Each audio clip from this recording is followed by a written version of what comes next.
chapitre Yutret, verset tête.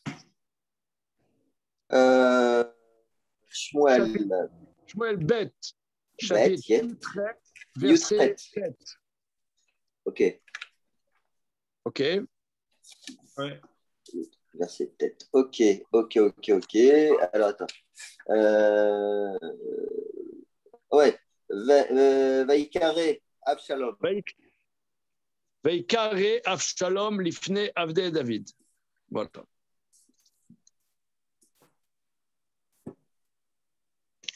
Bien. Bon, j'attends plusieurs personnes ici, mais bon.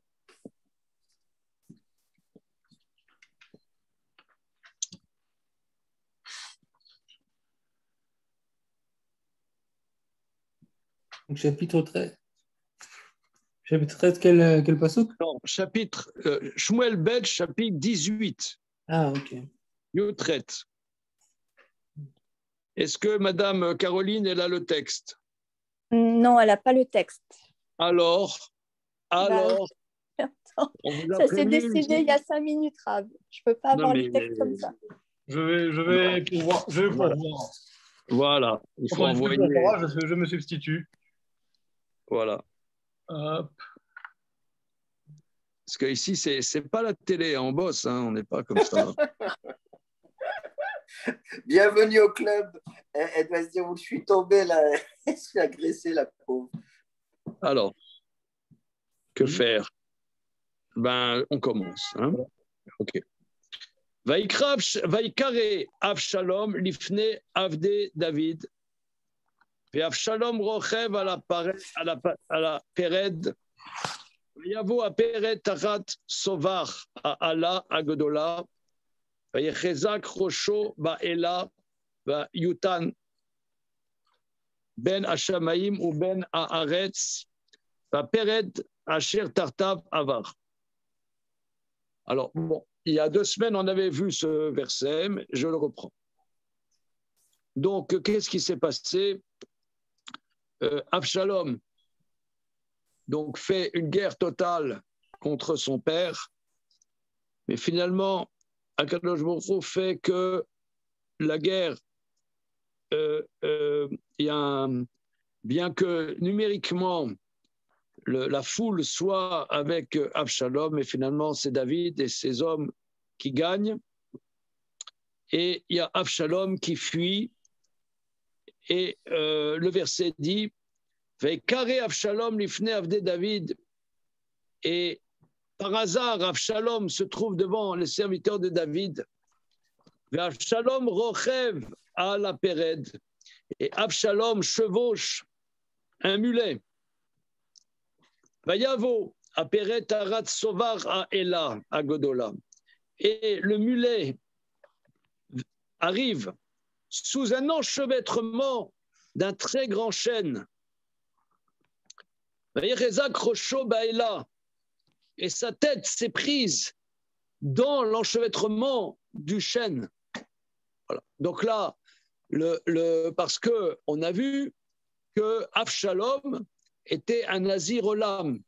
Il avait pris sur lui d'être nazir, donc il avait des longs cheveux. Mais nazir, ce n'est pas simplement avoir des longs cheveux, mais c'était le signe d'un service de Dieu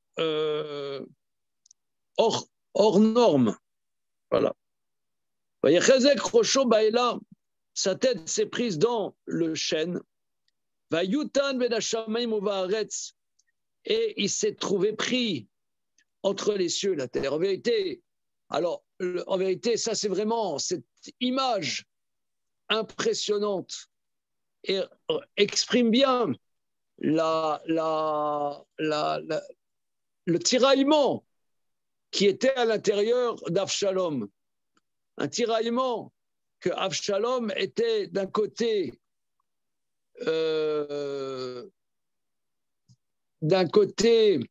il était peut-être supérieur en qualité à son père David. Il était peut-être plus valeureux même. plus brillant, plus intelligent, peut-être même plus investi dans le service de Dieu que son père. Mais d'un autre côté, il n'avait pas prise sur terre, quoi. Il était l'image est saisissante. Et alors là, il y a 2 semaines, et je ne sais pas, Lévi, si tu étais avec nous il y a 2 semaines, on avait vu pourquoi il avait un mulet. Bien. Alors, c'est une énorme thématique. Une énorme thématique. Que le mulet, alors, en toute simplicité, j'ai écrit sur ce sujet longuement. Je vous enverrai le lien. Parce que le mulet, ça paraît comme ça un peu bizarre. Pourquoi? C'est écrit 2 fois mulet dans le verset, mais le mulet représente la royauté. Alors, je ne sais pas, moi, je suis quand j'étais gosse, à l'école, on avait appris les contes de Alphonse Daudet. Voilà. Et il y avait la mule du pape. Ouais. Alors, je n'ai strictement aucun souvenir de la mule du pape. Par contre, j'ai un souvenir de Tartarin de Tarascon. Voilà. Comment ça s'appelait, les trucs de Montmoulin? Les lettres. Les lettres de Montmoulin d'Alphonse Daudet. Voilà. Alors, il y a la mule du pape. Alors, mais ici, le mulet représente la royauté. Alors, on a vu, il y a 2 semaines, un grand débat. Est-ce qu'on a le droit de chevaucher un mulet? Pourquoi? Parce que on n'a pas le droit de faire un attelage d'animaux d'espèces différentes. C'est-à-dire que j'ai une charrette, je la fais tirer par un cheval et un âne, c'est interdit. Ça s'appelle Keleim, c'est un interdit de la Torah. Je tire une charrue avec un âne et un cheval, c'est interdit. Alors, maintenant, est-ce que le croisement des 2, c'est-à-dire le mulet, est-ce que j'ai le droit de chevaucher un mulet? C'est un grand débat. C'est un grand débat. Or, on voit que David, plus tard, on verra que lui, il a une mule. Il a une mule. Donc, a priori, pourquoi se pose-t-on la question, est-ce que chevaucher le croisement de 2 espèces différentes est licite? Mais on voit que David chevauchait une mule. J'ai entendu, si David le fait, c'est autorisé. Attends, j'entends pas, ça fait drink ce que tu dis. Larsen, Charles. David ne fait que des... Est-ce que tu m'entends là? Oui, là, on t'entend. Oui. Allô? Oui, mais il y a des amis là sur Zoom. On a commencé là. Alors, chapitre 13. Si tu veux boire de l'eau, un peu de, je sais pas, de l'eau. Comment? Qu'est-ce que tu... C'est lamentable. C'est comme ça. Alors, voilà, on est au verset 7. Donc, je résume ce qu'on a vu là il y a 2 semaines. Alors, Charlie, toi, si tu dis que David chevauchait une mule, donc c'est-à-dire que c'est licite. Non, c'est une question. Oui, alors, il y a un avis dans la Tosafta qui prenait une mule de manière illicite. Ah.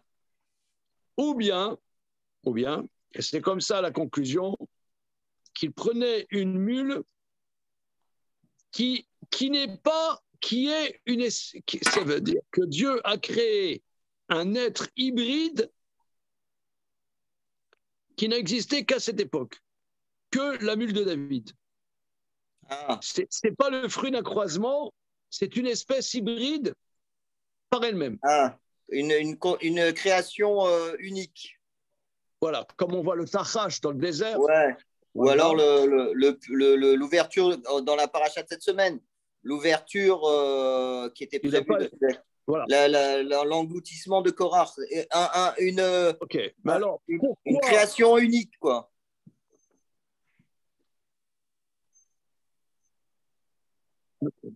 Oui, d'accord. Mais alors, pourquoi fallait-il une création invraisemblable? Il avait qu'à prendre un cheval. Hein, ouais, pourquoi pas? Non, mais surtout, c'est royal. D'ailleurs, comme disait Henri IV, suivez mon panache blanc. Alors maintenant, c'est quoi le truc? Alors, le fond du sujet, c'est que la royauté est quelque chose d'impossible. C'est une dimension miraculeuse parce que, en vérité, c'est la réunion des antagonismes. La royauté, c'est à la fois, je dirais, le panache royal et d'un autre côté, la symbiose avec le peuple. Ça, c'est le mulet. Le mulet, c'est, vous voyez par exemple, les dirigeants ont un mal de chien à trouver le bon équilibre. Notre bon Emmanuel Ier, qui, il y a 3 semaines, il a fait une réunion avec 2 youtubeurs. Ouais. N'est-ce pas? T'es pas au courant, Charlie? Ouais, non, mais c'est lamentable. Mais non, pourquoi c'est lamentable? Parce que c'est la génération à face de chien. C'est-à-dire, pour plaire, il faut faire n'importe quoi. Après, il se prend une claque et il dit je comprends pas. On commence à faire de choses ici. Quel vieux réac, quel vieux crouton. C'est ça qui est lamentable. Il discrédite la fonction et après il dit tiens, je comprends pas, on me donne pas de cabote. Alors, une seconde. Non, analysons les choses. Analysons les choses. Il y a, moi je n'ai pas, bon, on peut pas être d'accord, mais moi j'ai pas été choqué du tout, sauf que j'ai pas trouvé ça drôle. Ouais. Ça se voulait drôle, mais j'ai pas trouvé d'humour. J'ai pas trouvé ça drôle du tout. Mais bon, d'un côté, aujourd'hui, les médias, c'est YouTube.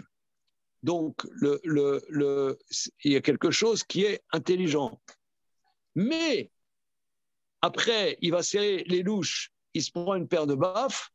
Voilà, exactement. Ça veut dire, ce n'est pas une cause à effet, mais disons, l'équilibre entre quelqu'un qui veut exprimer qu'il n'est pas déconnecté de la base et le respect de sa fonction, en vérité, est impossible. Et c'est ça. Mais c'est ça la royauté. La royauté, c'est le mulet et c'est la mule. C'est pour ça que l'humain n'est pas capable de faire ça. L'humain n'est pas capable. Est-ce que le mulet et la mule, c'est la même chose de ce point de vue? Alors, une seconde, on y arrive. L'humain n'est pas capable. C'est pour ça qu'il y a un avis, et c'est la conclusion. Oh, mais c'est pour ça, c'est un avis, et c'est la conclusion que c'est un animal hybride, créé hybride. Ça veut dire que la royauté de David, c'est pas l'homme qui l'a fait, c'est Dieu qui par l'homme fait son dessein, qui fait qu'il y ait un roi possible. Et ça, c'est peut-être ça le drame d'Avshalom, c'est que lui dit je vais régner. Mais quand tu dis je vais régner, tu es écartelé entre les cieux et la terre. C'est ça la royauté. Mais ne pas être écartelé, c'est être à la fois céleste et à la fois terrestre. Et lui, il est suspendu il n'avance pas. Il perd prise. Son dessein le dépasse. Maintenant, pourquoi David a pris une mule et son fils Avshalom a pris un mulet? Parce que David, l'expression, on voit par exemple, j'ai vu, il y a un Tosfot qui dit qu'il y a une différence entre Shira et Shir. On dit qu'au temps futur, on chantera un Shir Hadash, un chant nouveau. Or, dans la Torah, on voit la Shira. Les enfants d'Israël, ils ont chanté la Shira. Et dans la paracha Trukot, justement, il y a aussi le Shiraber, le chant du puits, le Shirat Haber. Alors, le Tosfot explique que la Shira, ça c'est la dimension de ce monde-ci. Le Shir, la dimension masculine, c'est l'aboutissement, c'est la concrétisation. Et David, lui, suivez-moi.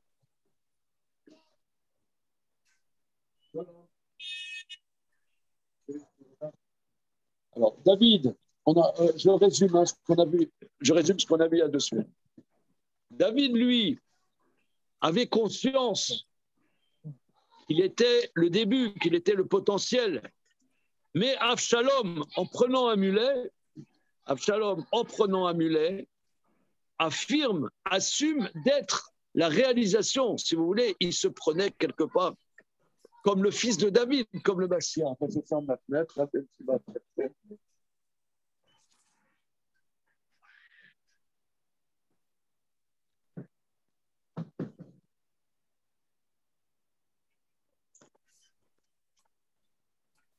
Donc là, le fait qu'il se trouve enchevêtré dans le chêne, dans l'enchevêtrement du chêne par ses cheveux, tiraillé entre les cieux et la terre, exprime le dessin. Il s'est mis dans un dessin qui le dépasse. Il y a quelque chose qui le dépasse. La royauté le dépasse. D'accord. Tout veut dire qu'il pouvait prendre son épée et se trancher les cheveux pour sauver sa vie. Mais bon, mais l'image est tellement belle, on se croirait dans une pièce de Shakespeare. Dans le roi Lear, il s'est pris ses cheveux, là, il est là, entre les cieux et la terre, c'est trop beau. On est dans un tableau de Rembrandt. On continue. Verset Yud. Vayar Ish. Alors là, ça, jusque-là, c'était la révision de Yad. Oh, mais attends, il y a Rashi dit que, en fait, cette image que tu as exprimée comme une difficulté pour représenter la royauté, il dit qu'en fait, c'était un signe avant-coureur qu'il allait à sa perte, il voyait le Guéhinam devant lui. Donc, c'était un signe presque prophétique. Oui, alors, tu as raison. Faisons le Rashi. Ben Hashamaim ou Ben Haaretz, entre les cieux et la terre. C'est bon, Élie? C'est chapitre Yud-Tret, Pasuk Tet. Entre les cieux et la terre, Amrou Rabotenu, nos maîtres dit, Shalaf Harbo la Kutsaro. Il a dégainé son épée pour couper ses cheveux. Donc, monsieur parle comme un Rashi. Mais Raginam Peturat Tartav, il a vu l'enfer ouvert sous lui. Alors, c'est quoi? Moi, j'ai traduit. Ouais, il est bizarre ce Rashi. Hein. Je ne comprends pas. Alors, c'est dans Sota Yud Amoudbet. Une seconde.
Alors, l'Agmara dit, Voilà, Shalom. il a pris son sabre pour le couper. Tana de Rabbi Shmuel, on enseigne dans les Shiva de Rabbi Shmuel, Beota Shah Nifka Shaul Metartav. Ça ressemble en vérité à l'histoire de Korach, que la terre s'est enfoncée sous lui. Il ne pouvait pas toucher le sol. Il allait tomber dans l'enfer. Donc, il ne pouvait pas. Mais s'il coupait, il tombait dans l'enfer. Bon, ok. Il faut méditer. On va continuer. Verset Yud. Vayar ish echad, vayagel Yoav, vayomar. Ine raiti Avshalom talui ba'ela. Un homme a vu ça et a rapporté à Yoav, le général en chef de David, il lui a dit, voilà, j'ai vu Avshalom suspendu dans le chêne. Lui, c'est presque pendu. Yomer Yoav, laïch shama gidlo, ine raïta, madoua loikito, sham artsa. Valay, la tête lecha, Sarah, Kesev, vechagura achat. Yoav, à l'homme qui lui rapporte cela, tu as vu pourquoi tu ne l'as pas frappé à terre? Je t'aurais donné 10 pièces d'argent et une ceinture. Ouais, une ceinture, ouais. Une ceinture en cuir, toi. Chagoura achat, qu'est-ce que c'est? Ouais, quel est le côté exceptionnel d'une ceinture? Eh bien, c'est Voilà. Si tu l'avais frappé, pourquoi tu ne l'as pas frappé? Alors, alors, une seconde. On a vu que David avait dit, ouais, attention, allez doucement avec l'enfant.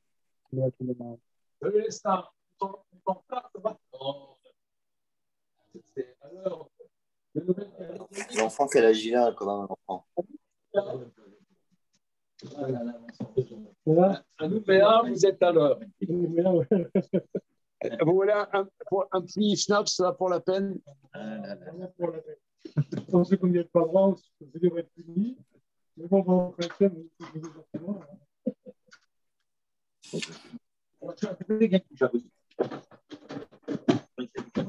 Jean-Ly, il est là. Il habite pas loin du coup, mais bon. Un petit contrôle.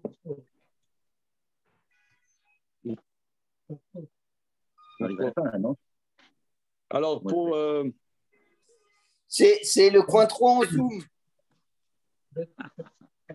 Élie.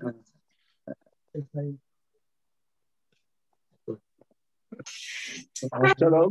C'est mon nom, et c'est nous qui paraissons pas l'occasion de boire ailleurs. Merci. Comment? On n'a pas l'occasion de le boire ailleurs. Ben voilà, c'est vrai. Dans un gâteau. Introduisez ça à Henri Murger. Ouais, c'est Chaim Tovim. Alors, on y va.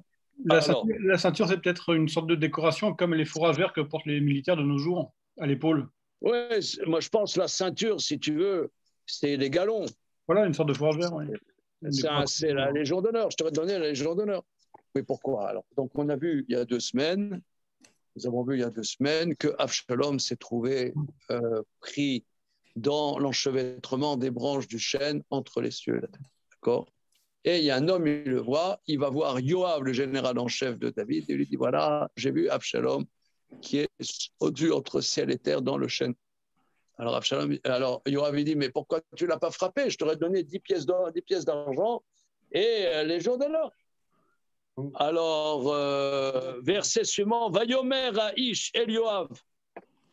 Velu anochi shokel al kapay elef kesef lo eshla yadi el ben ameler ki bo oznenu tziva ameler otecha vet avishai vet itai lemor shimru Mi Banahar Avshalom. Regardez comme c'est beau. C'est presque magnifique.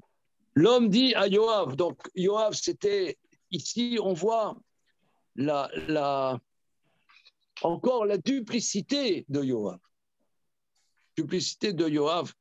Yoav dit, alors l'homme il dit à Yoav, même si tu me donnais des pleines paumes, dans mes paumes, 1000 pièces d'argent, je ne porterai pas la main sur le fils du roi, car nous l'avons entendu, le roi t'ordonner à toi, à Vishai et à Itaï, en disant préservez le jeune homme Avshalom. Mi, c'est quoi mi? Comment? Shimrou, c'est pour préserver. Oui, Shimrou mi banar. Mi, c'est quoi mi? Et y a-t-il un Rashi dans la salle? Kol mi sheyavo leyado ishmerenu. C'est-à-dire, gardez qui que ce soit qui arriverait en face du jeune homme. Et regardez, Avshalom, tout d'un coup, Avshalom, il a retrouvé son vav. Avant, on dit Avshalom sans vav. Mm-hmm. Et là, on voit Avshalom avec un vav.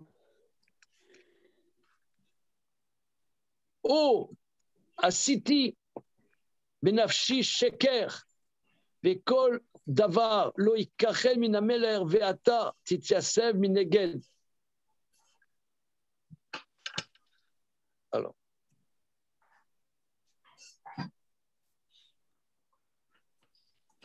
Est-ce que c'est comme ça qu'on s'adresse à son général? Une seconde.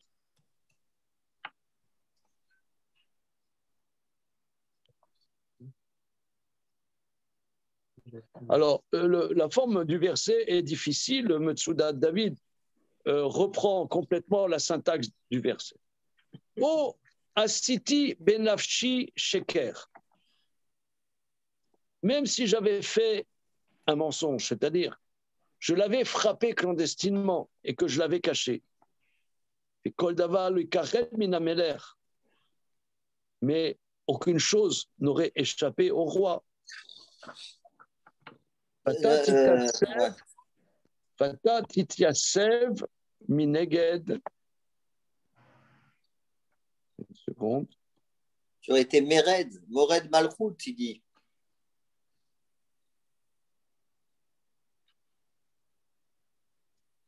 Et toi, tu serais, disons, tu t'en sortirais. C'est moi qui porterais toute la faute.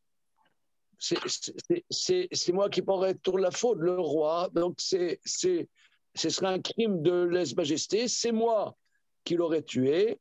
Et toi, tu t'en sortirais de cette histoire. Tu serais extérieur à la chose. C'est moi qui porterais toute la responsabilité de crime de lèse-majesté. Vayomer Yoav, Loken, Ochila lefanecha. Veika, regardez, c'est Ayveyamro. Vayomer Yoav, Loken, Ochila lefanecha. Veika, Shlosha Shfatim bechapo. Vitkaem belev Avshalom, Odenuchai belev Aala.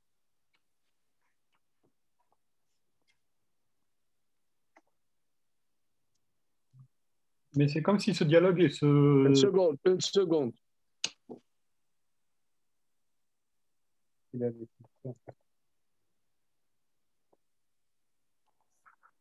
Loken, ce n'est plus ainsi, je te demanderai plus rien. Loken, ochila lefanecha, comme ça tous les commentateurs expliquent.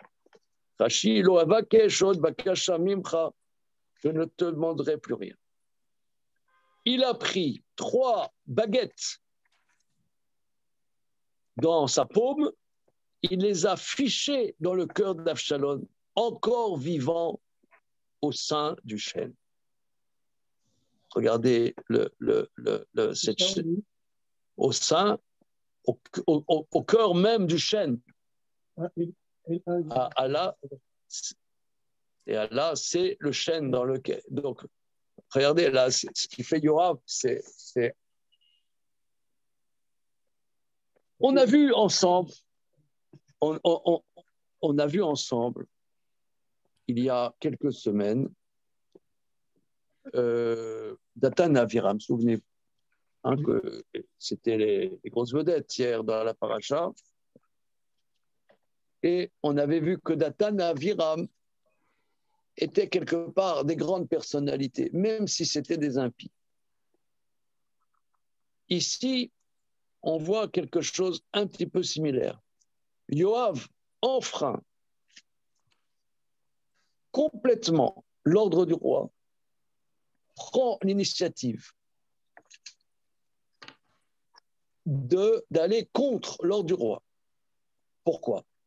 Parce que, selon sa manière de voir, il pense qu'il faut tuer Absalom. Absalom, en vérité, c'est David qu'on ne comprend pas. Quand il est réalisé mollo avec le gosse, c'est David qu'on ne comprend pas. Ce Absalom, il est en train de détruire le peuple d'Israël. Yoav, lui, il dit, je ne dois pas suivre les paroles de David. Lui, c'est un militaire. C'est un militaire qui voit l'intérêt supérieur de David et qui se dit, et c'est quelqu'un qui est susceptible d'entraîner une dégradation, voire une destruction du système. Et il est néfaste au système, et ben je l'efface, c'est tout. C'est une sorte de et coup donc d'état. il résonne en pur militaire. Non, Voilà. On dégage une personne qui est néfaste. C'est une traîtrise. Comment? Je ne suis pas d'accord avec Charles, comme d'habitude. C'est une traîtrise. Pas du tout.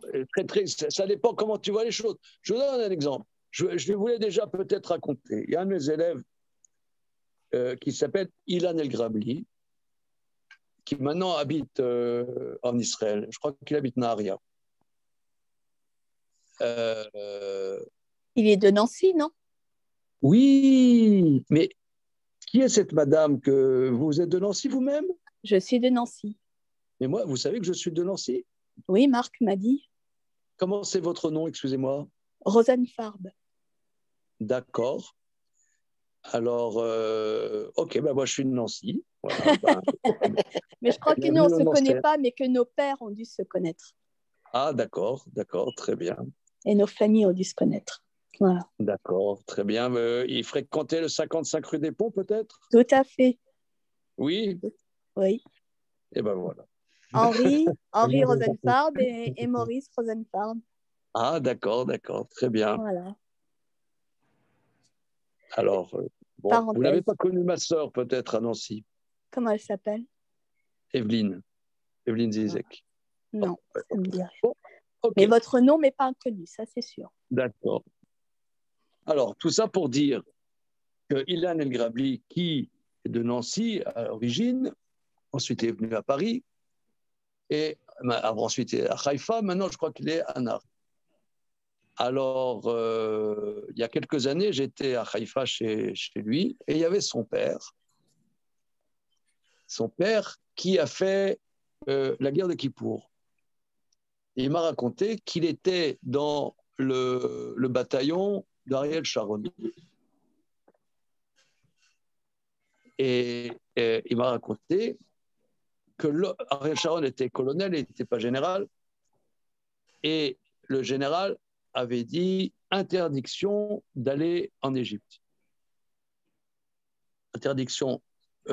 Interdiction formelle d'aller plus loin, on s'arrête là. Et ce monsieur El-Grabli m'a dit que Ariel Sharon, avec ses soldats, ils ont ligoté le général, ils l'ont enfermé et ils ont traversé la frontière égyptienne et c'est comme ça qu'ils ont gagné la bataille. Alors, et le type qui l'a vécu, il m'a dit, il a dit, ils ont ficelé le général, ils l'ont enfermé. Ce n'est pas parce qu'une traîtrise est couronnée de succès que ce n'est pas une traîtrise. Comment? Ce n'est pas parce qu'un acte déloyal est couronné de succès que ce n'est pas un acte déloyal. Non, mais tout ça pour dire. Tout ça pour... Il y a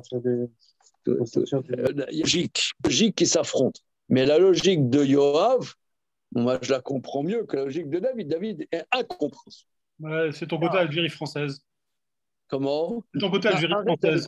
Arrête avec tes slogans. tes slogans de je ne sais pas quoi. Écoute, c'est un carton rond de généraux en déroute. C'est Yoav, c'est un carton rond de généraux qui fait un coup d'État à Alger, c'est tout. N'importe quoi. Mais non. Il désodie un ordre formel de l'autorité. C'est n'importe quoi.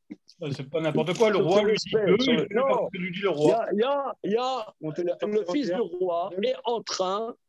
du roi est en train, de mettre à feu et à sang le peuple d'Israël.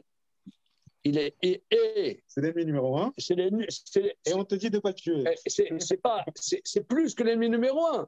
Il est en train de mettre une bombe lui-même à l'intérieur du peuple juif. Il faut l'éliminer d'urgence.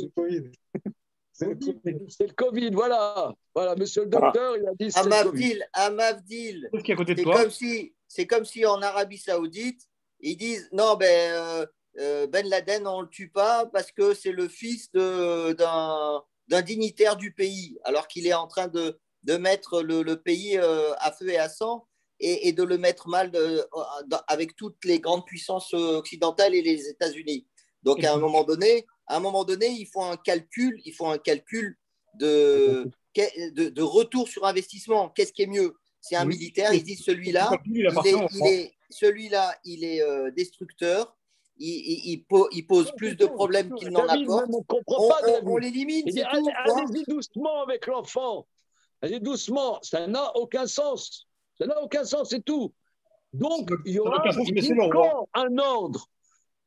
Ouais, mon père, il me disait, quand il y a, je ne parle pas des lois de Dieu, mais des lois des hommes, quand une loi des hommes qui est inepte, et qui n'est pas juste, il faut la transgresser.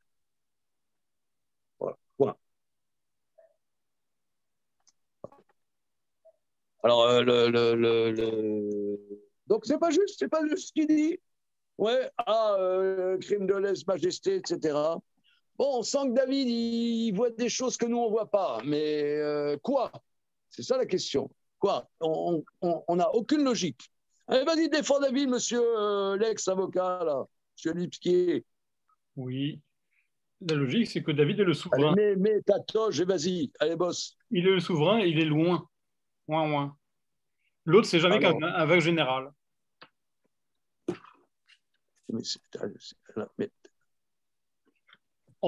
De surcroît, des baffes en zoom. De surcroît, non, ne casse pas la parole. Il n'aurait pas eu besoin de 3 flèches. Il n'a rien dit. Si, il dit. Il dit qu'il n'aurait pas eu besoin de 3 flèches. Eliaou Mimoud, il a dit c'est un avocat, c'est normal. Montre-toi Eliaou que je te vois un peu. Tu n'as rien dit. Tu n'as rien dit. Allez, on continue. Non, mais moi. Pourquoi 3 flèches dans ce cas-là? Comment? Pourquoi 3 flèches dans ce cas-là? Non, tu vas voir la suite. C'est le pragmatisme avant tout, parce que voilà, c'est lui qui a fait revenir l'homme auprès de David. Quand David l'a évincé, il a dit vas-y, c'est Yoav qui a tout fait pour que Absalom revienne.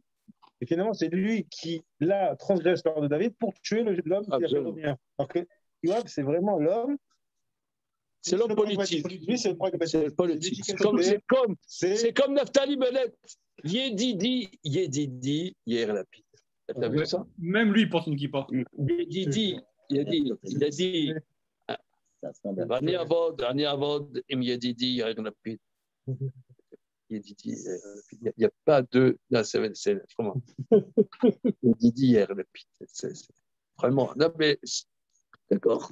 Mais moi aussi, je pense qu'il faut le lapider. Alors,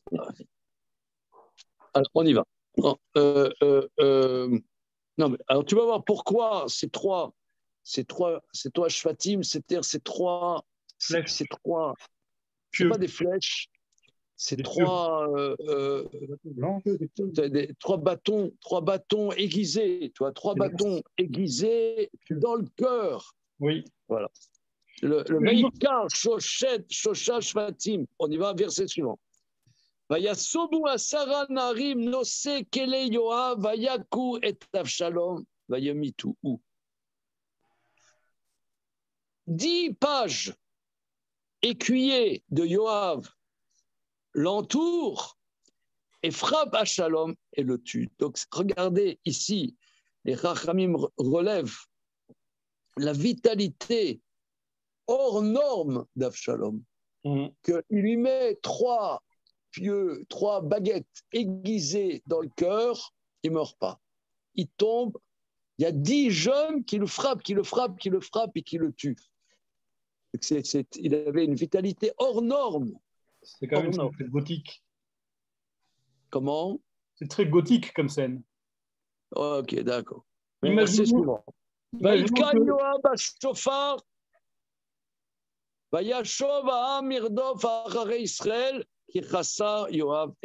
regardez comme c'est beau.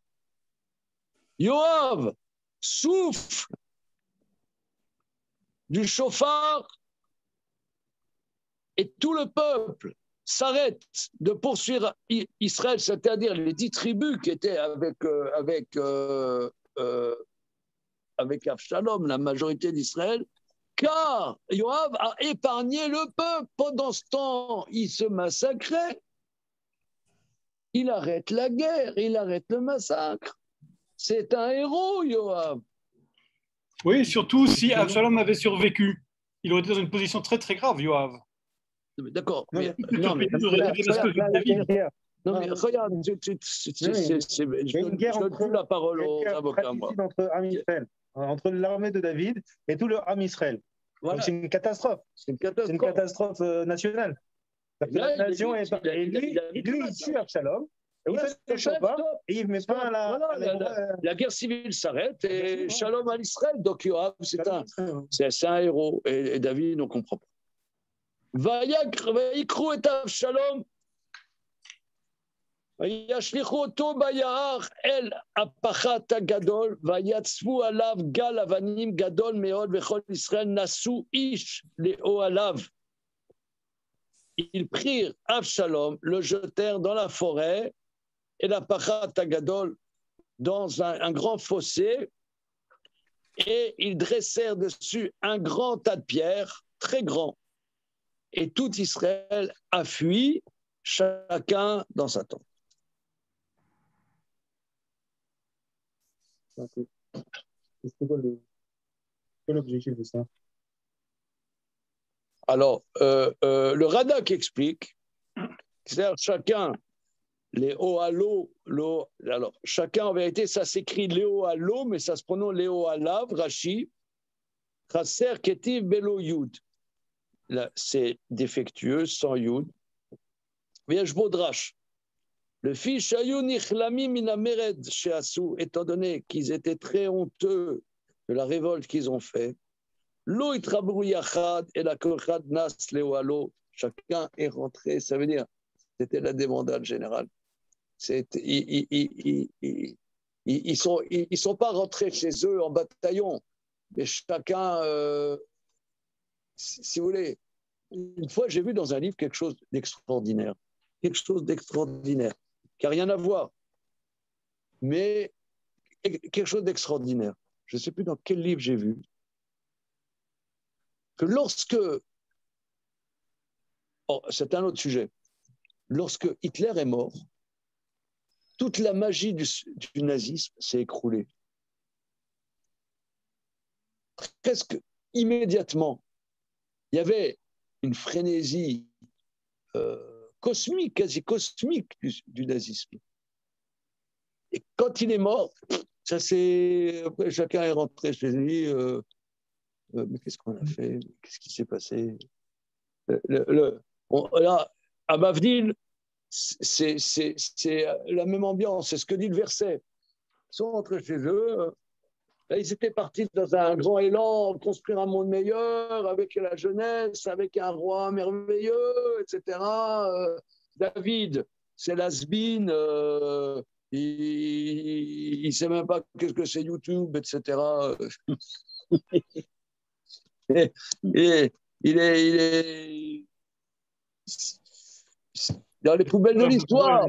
Marchons vers le progrès, marchons vers la jeunesse. Marchons vers l'espoir. Ils sont tous là-dedans, et puis après. Chacun rentre chez lui. C'est ce que Radak dit. C'est pour ça que c'est chasser. Ce n'est pas le halo.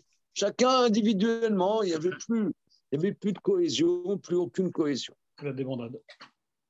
Verset Yotret. Maintenant, Avshalom, il n'y a plus de vav, tout d'un coup.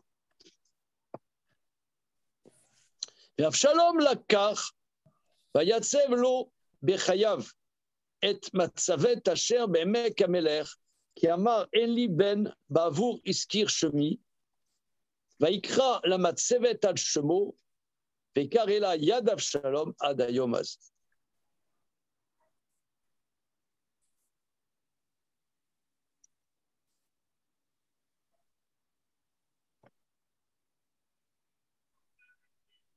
Alors, Avshalom avait pris et s'était dressé de son vivant un monument qui est dans la vallée du roi, car il a dit « Je n'ai pas de fils pour mentionner mon nom ». Il a appelé ce monument son nom, il l'a appelé Yad Avshalom, jusqu'à aujourd'hui. Entre parenthèses, c'est à Jérusalem, le Yad Avshalom, vous savez ça. Ah oui. C'est où? Comment? C'est très, très célèbre. Je peux prendre, c'est à toi ça? Tu peux me mettre Google, s'il te plaît? Parce que là, si je le mets, ça va couper.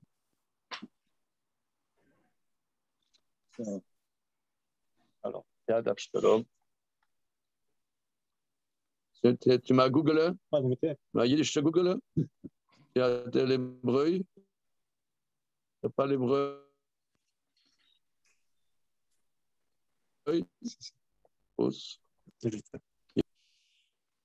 Vous allez voir que vous connaissez par cœur. Vous l'avez déjà vu une fois. C'est pas dit, ouais. Eh oui, regardez. Eh oui. C'est un. On voit pas. Ouais, bien sûr. C'est pas chemin d'un avis, non. Non. Le monument d'Avshalom. Alors, une seconde. Le monument d'Avshalom est dans la vallée du Cédron à Jérusalem, en face du mont du Temple et au pied du cimetière juif du mont des Oliviers. Eh oui, hyper connu. Jamais. Vous êtes jamais. Du mont des Oliviers. Arazaïtim. Si tu vas à Arazaïtim, tu le vois, tout le monde voit ça. C'est à côté de Arabaït. C'est en bas de Arabaït. En bas de Arabaït. C'est dans les Arabes. Je crois que c'est dans Jérusalem-Est. Oui, c'est à l'Est, complètement à l'Est. Ouais. Alors, donc il s'est fait un monument et il l'appelait le Yad Avshalom, le monument d'Avshalom jusqu'à aujourd'hui. Et alors, on ne comprend pas parce qu'on a vu plus haut qu'il avait 3 fils. Alors, regardons Rashi. Il n'a pas de fils, mais il a des fils. On a vu qu'il avait 3 fils et une fille. Verset Yotré de Rashi. Kamar en liben, me malé me komo, veillez, chashuv kamoti. C'est-à-dire des fils qui seraient à sa dimension, qui pourraient lui succéder après lui. Entre parenthèses, c'est pas sympa. Hein? Non. C'est-à-dire son père, c'est la zut, et ses fils, c'est laisse tomber. Quoi. Au niveau de l'égo, Quoi? Au niveau de l'égo, ça va. C'est un exemple de comment dire. Bon, finalement, je suis d'accord avec vous, il fallait le buter. L'amour du prochain, quoi. Il fallait le buter, je suis d'accord avec vous maintenant. Comment? Là, vous m'avez convaincu, il fallait le buter. Ouais. C'est gosse, quand il revenait avec 20, il dit « Pourquoi t'as pas plus ?» quoi. C'est nul. Quoi? Il y en a qui disent « Montre-moi les autres notes. » Oui, il a une clé. Alors, plusieurs disent, le Radak dit que ses fils étaient morts, mais Rachid, lui, prend cette option que ses fils ne comptaient pas dans l'histoire. Ok, verset suivant. Achimaatz ben Sadok Amar. Alors, Achimaatz, on avait vu que David était de l'autre côté du Jourdain, parce que la bataille était de l'autre côté du Jourdain. Il y avait des fils de Sadok et de Éviatar qui étaient à Jérusalem. Et Achimaatz, le fils de Sadok, Amar Arutsana Vavasra et Ameler, qui shefato Hashem yad oiva. Achimaatz, donc c'était très proche de David, fils de Sadok, il a dit, je vais courir et annoncer au roi que Dieu l'a jugé positivement de tous ses ennemis. C'est-à-dire que Hachem a fait justice par rapport à tous ses ennemis et que son ennemi est mort. Donc, si vous voulez, au sens simple, la victoire est cinglante et que c'est une nouvelle triomphale que Absalom, comme on voit, il y avait une force, une énergie incroyable, et le fait qu'il soit mort, c'est un soulagement. Donc il faut annoncer au roi. Vayomer lo Yoav, lo ish besora ata ayom hazeh, ubistarta beyom acher, vayom hazeh lo tevaser. Qui alken ben Ameler met. Yoav dit, tu n'es pas un homme d'annonce aujourd'hui. Tu annonceras un autre jour. Car tu n'annonceras pas, car finalement c'est le fils du roi qui est mort. Hachib. Le surat shua tacheret. C'est-à-dire, n'annonce pas ça. Annonce une autre. Il y aura d'autres choses, tu annonceras, mais pas ça. Kacher ben Ameler met le fika, l'otova lecha besora azot. C'est pas bien que tu annonces ça. Donc, Yoav a conscience. Yoav, qui a tué Absalom, a conscience qu'il ne faut pas le dire au roi. Yomer Yoav, les Kushi. L'air aged la meler asher raïta, et shtachu Kushi le Yoav vayarotz.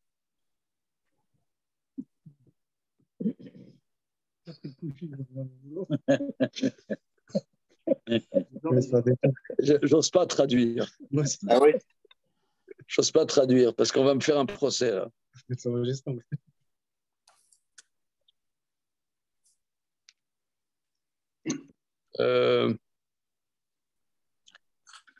y avait un Africain qui était là. Il a dit à un Africain, va annoncer au roi que ce que tu as vu. Et l'Africain s'est prosterné à Yoav et il a couru. Donc il a pris un chaouche pour le faire, quoi. Voilà. Un esclave.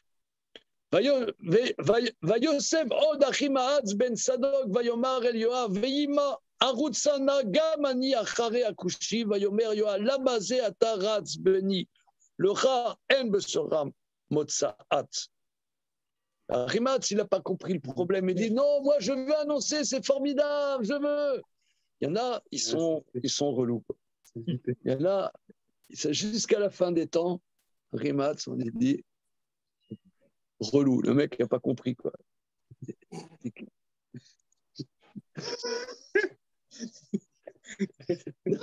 savez, on dirait c'est Jacques Villeray dans le dîner, tu vois. Le mec, il n'a pas compris, il ne faut pas. Non, n'y va pas. Si, non, n'y va pas. Si, je vais courir plus vite. Je trouve que toute la scène fait penser à Astérix chez Cléopâtre. Je trouve que toute la scène fait penser à Astérix chez Cléopâtre. D'accord. On a l'impression que là, il va prendre Ben Tzadok. Il a rajouté Achimaatz, le fils de Tzadok, il a dit à Yoav, Vaïma, qu'il arrive quoi que ce soit, je vais moi courir après le Kushi. Vayomer Yoav, pourquoi tu veux courir, mon fils? Pour toi, c'est pas une nouvelle, c'est pas une bonne nouvelle. En Matat Schar Besura Metsuya Ayom. Tu ne vas rien gagner. Cette annonce ne va rien amener. Vaïma, Arutz, Vayomerlo, Rutz. Il dit, quoi qu'il arrive, je vais courir. Allez, vas-y. Allez, classe. Vayarot, Sarima, Derer, Akikar, Vayavor, et accouché. Il avait pris la potion magique. Quoi qu'il arrive, je vais courir. Il a dit, allez, vas-y. Il a couru à Chimatz par le vallon. Il a dépassé le coucher. Voilà. Alors, entre parenthèses,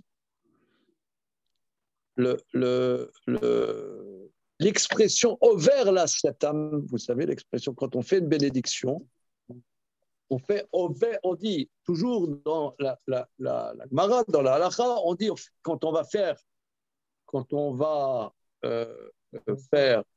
une mitzvah, quand on passe à l'acte, alors on fait la bénédiction. Pas séparé, je fais la bénédiction et 10 minutes après, je vais faire la mitzvah. Donc, over la satam. Et la Gemara dit, d'où savons-nous qu'over, c'est juste avant, et on apprend de ce verset, il va y avoir été accouché. Et toujours, je me suis demandé, qu'est-ce qu'il y a d'extraordinaire ici? Over la Siyatan, on apprend de là? Oui. Comment tu déduis? Moi, je ne déduis rien. Je ne déduis rien, c'est la Gemara.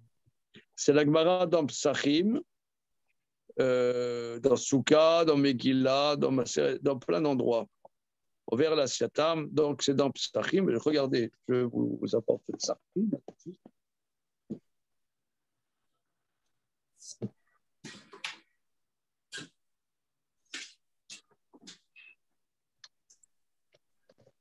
Là-bas, le contexte, c'est Bdikat Hametz.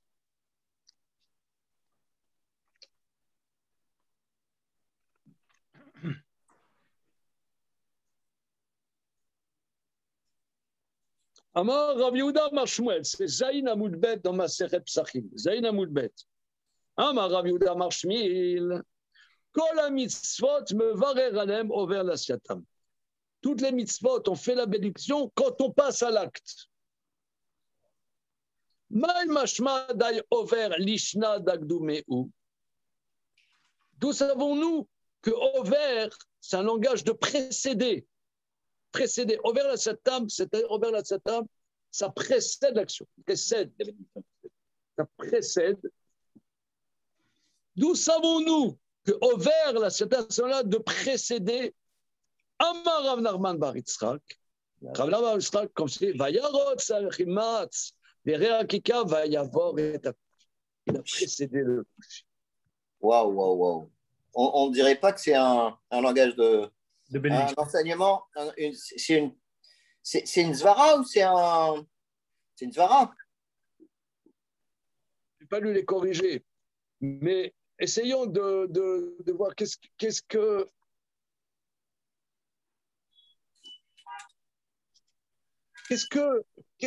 nos maîtres veulent nous dire là? Quand Shmuel, Rav Yehuda non Shmuel, Kol ha-brachot, Kol ha-mitzvot, Adam mevarer, over la siatam. C'est l'acte.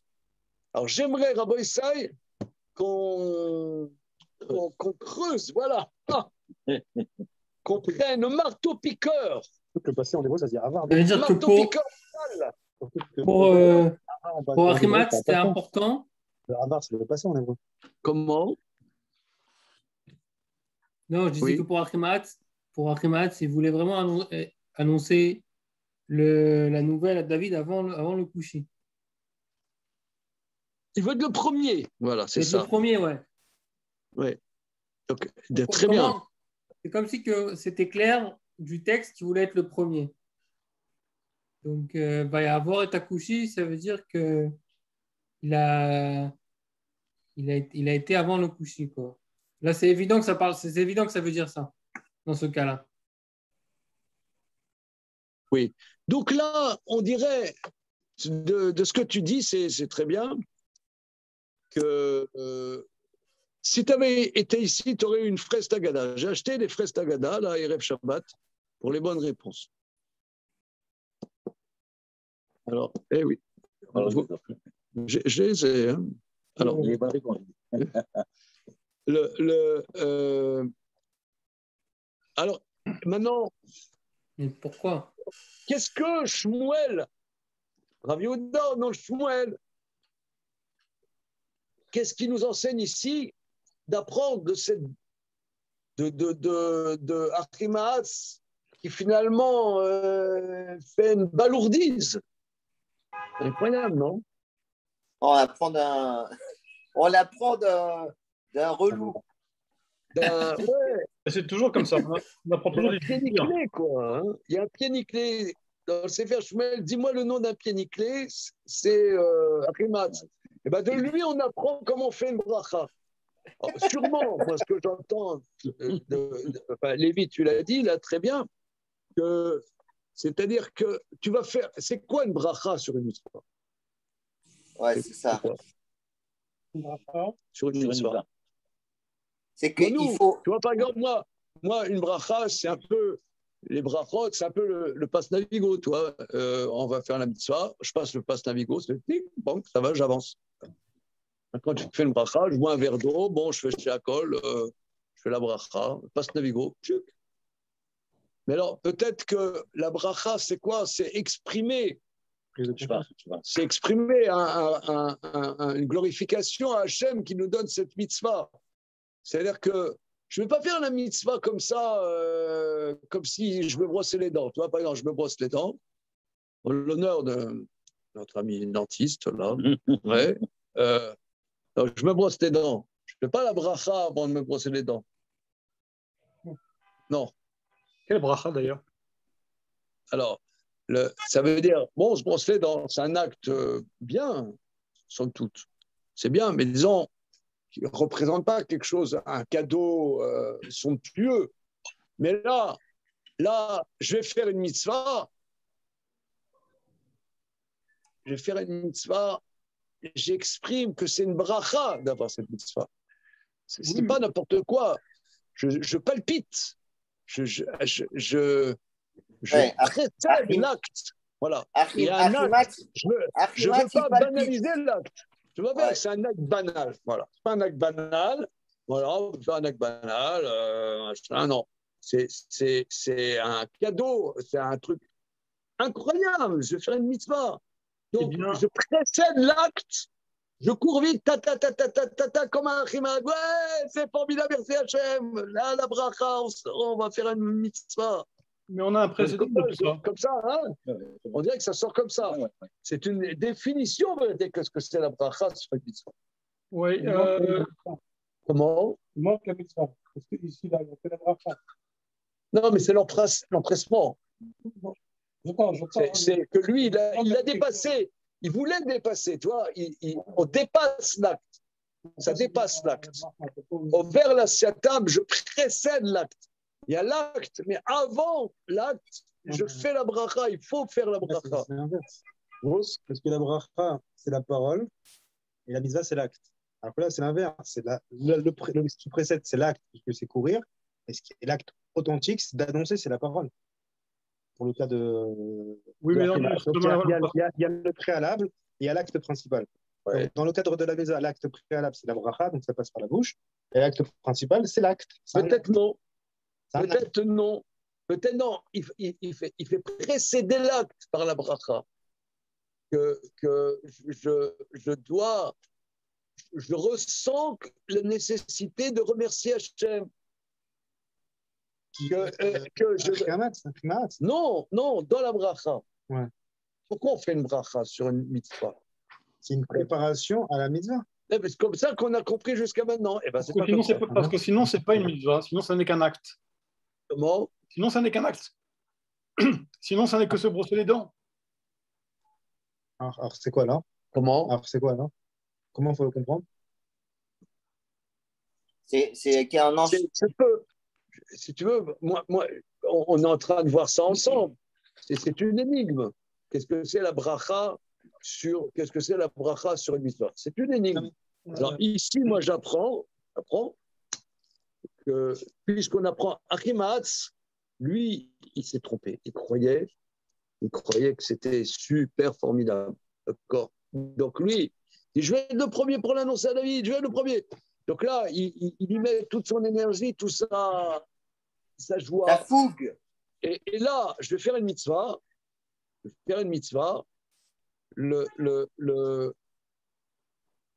À la limite plus important que la mitzvah, c'est je remercie Hachem de me donner cette mitzvah.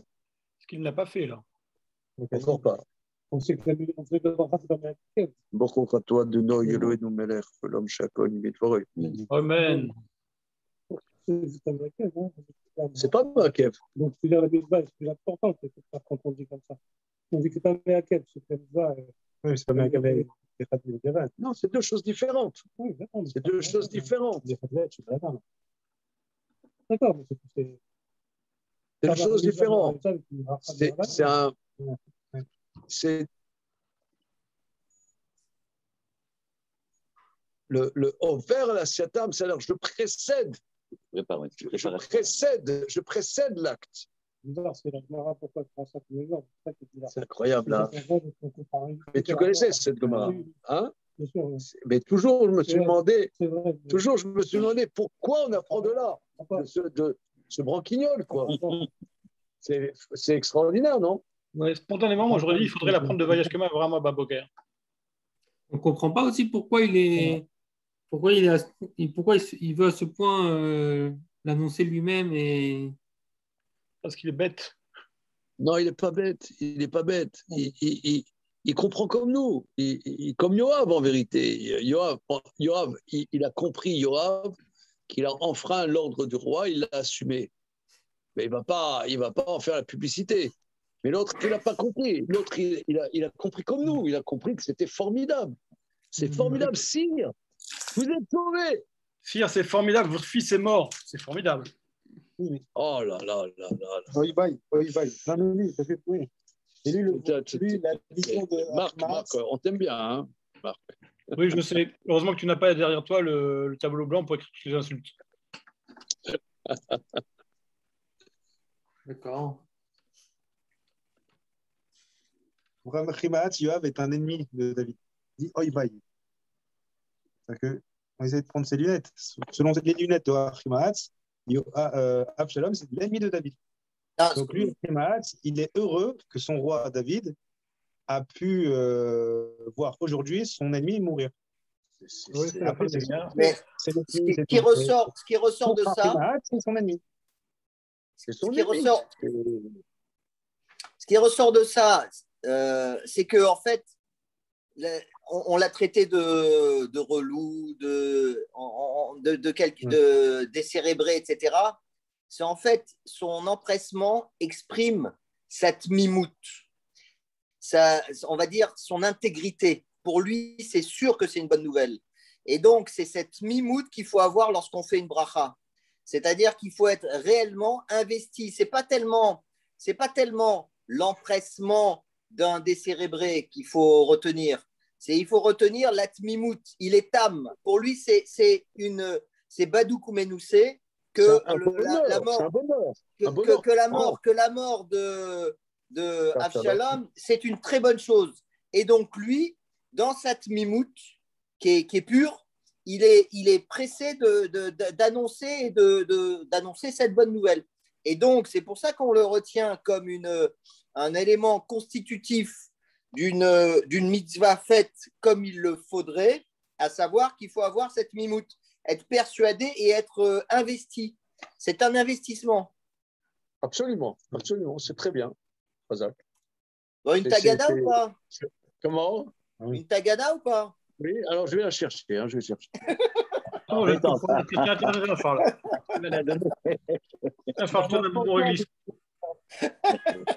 C'était pas les Shem Shamaïm, c'était pas l'Ishma, c'était pas l'Ishma. Tu vas finir en enfer là. Charlie, il faut que tu désignes ton mandataire.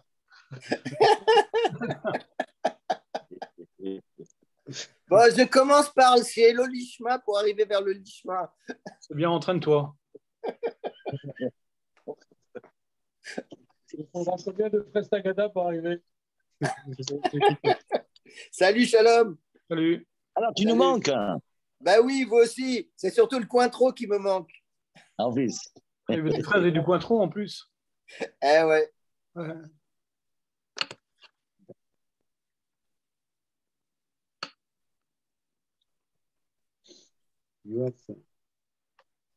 Ouais, c'est un personnage. Il tue, il dit de se balancer, c'est vraiment bien. C'est pour lui. Il est sûr de ses.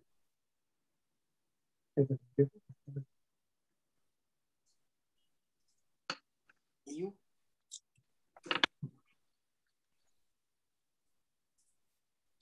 Ouais, c'est vraiment. Vous construisez vraiment. Oh. Ah ouais. Ah ouais. Ah ouais. C'est du lourd. On fait l'effort de venir en présentiel. Ah, c'est gentil. C'est un sourd. C'est à sourd de se venger. L'auditeur et l'auditeur. Merci. Tiens, quoi, la Yoab. Là, c'est une traîtrise. Hein. Oh, les mènes réjouis. Attends, mais l'odeur. Alors, regardez, l'histoire de l'odeur. J'ai un problème que j'ai déjà peut-être exprimé. Pourquoi il n'y a encore pas un logiciel pour synthétiser l'odeur et l'envoyer par WhatsApp? Ouais, ça existe. C'est pas du tout répandu, mais c'est des choses qui se font. Et pourquoi c'est pas répandu? Parce qu'il faudrait des capteurs. Il faudrait un périphérique de très grande taille pour le faire, avec beaucoup de composants solubles à l'intérieur. L'odeur du Kagada, non mais l'odeur, elle est sublime. Hein. L'odeur est. Pas chimique, c'est pas une odeur chimique. Chimique, mais alors, tu peux pas plus. C'est sublime, franchement. Entre parenthèses, avant de continuer, il y a mon fils dans les Shivakhtana où il y avait un grand débat avec ses camarades. Est-ce que les dragibus sans Hercher sont cachers, de dragibus Haribo? Alors papa, il m'a dit, demande à Dayan. J'ai demandé à Rav Eliezer Wolf d'Amsterdam, qu'est-ce qu'il dit sur les dragibus sans Hercher? Il a dit pas cachers. C'est chaud, hein?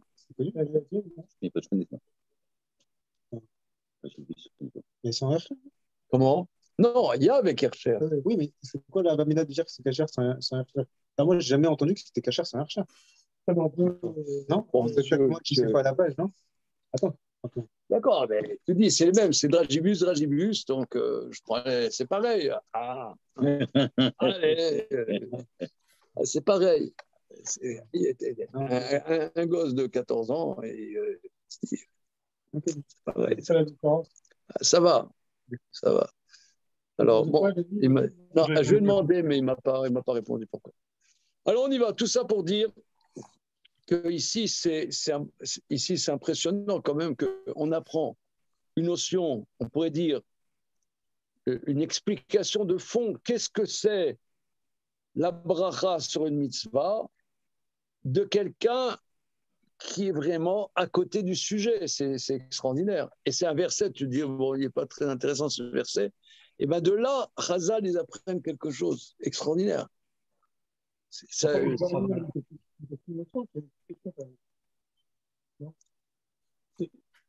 unique, ça?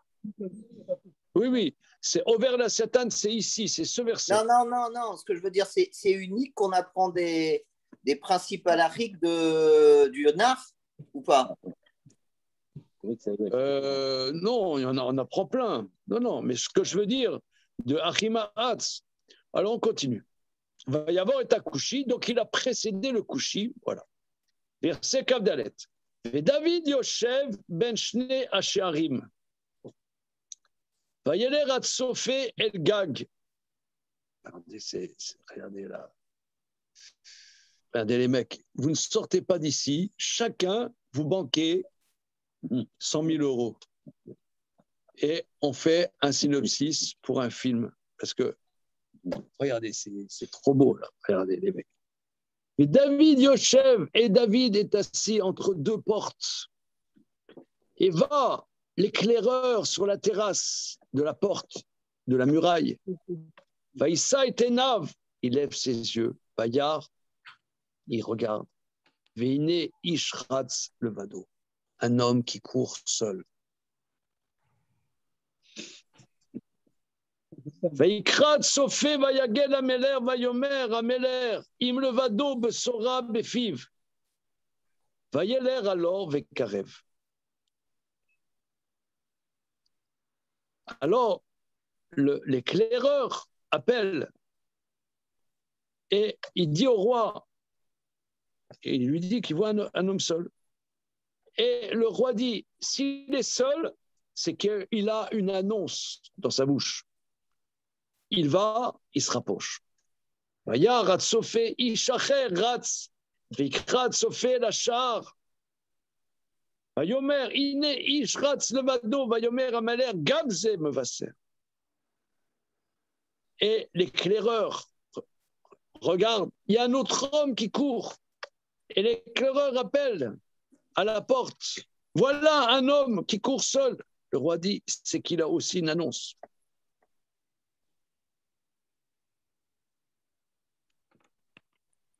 Vayomer Atzofé Ani Roe et Mechutzat Arishon qui Mechutzat Arim Haatz ben Sadok. Vayomer Ameler, regardez comme c'est beau. Vayomer Ameler Ishtov Ze Ve'el Besora Tova Yavo. Aïe, abro. L'éclaireur dit, je vois, mais on dirait le premier qui court. On dirait, mais c'est comme Achimahatz Ben Sadok quand il court. C'est comme si on connaissait Mathieu Achimahatz, c'est quand il court. Il a une manière un peu spéciale de courir. Le roi dit, ah, ça c'est quelqu'un de bon. C'est sûr que c'est une bonne nouvelle qu'il amène. Ishtov. Ça, tu vois, c'est comme tu as dit, Charlie.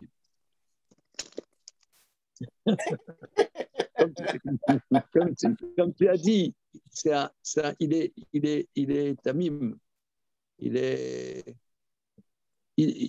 David, il dit, c'est un homme bon. Vaikra Chimaz Vayomer el Ameler Shalom. Veshtachu l'Ameler la Pavartsa Vayomer Baruch Hashem Elokecha Asher Sigar et Anashim Asher Nasu et Yadam Be'adoni Ameler. Achimahatz appelle et dit au roi, Shalom, il se prosterne au roi face à terre. Que l'Éternel, ton Dieu, soit béni, qui a enfermé les hommes qui ont l'outrecuidance de lever leurs mains sur mon Seigneur. Et Omer Ameler, Shalom la Nahar la Shalom.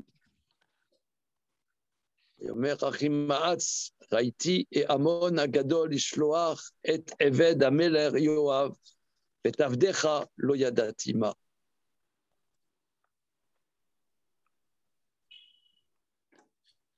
Seconde. Il tourne autour du pot, on dirait. Mais il sait qu'il y en a un autre qui arrive.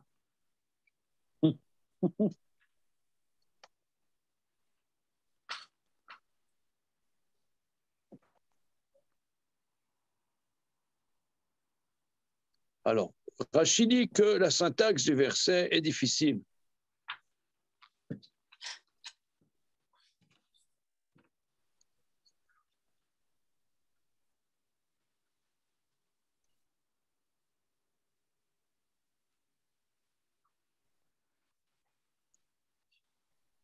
Vayomer Achimahatz Raïti Amon Agadol.